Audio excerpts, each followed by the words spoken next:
হতে পারেনি, অনার্সের আসনগুলো ফাঁকা।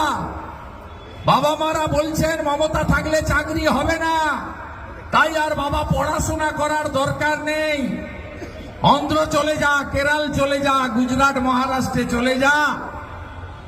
কেন চলে যাবে ওখানে ওরা? এখানে 300 টাকার কাজ পান আপনারা, তাও প্রতিদিন নয়, মাসে 10-12 দিনের। পাশের রাজ্য উড়িষ্যা বিজেপি পরিচালিত, সেখানে আমাদের যে মিস্ত্রির সঙ্গে কাজ করে তাদের 1000 টাকা ডেইলি রোজগার, আর 1200 টাকা 1500 টাকা মিস্ত্রি পায়।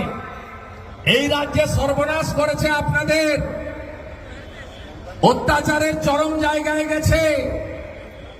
3100 টাকা কুইন্টাল সরকার ধান কেনে, ছত্তিশগড়ে বিজেপি সরকার 900 টাকা 1000 টাকা বস্তা ধান ফোড়েরা জমিদার জোরদাররা কিনে নেয়।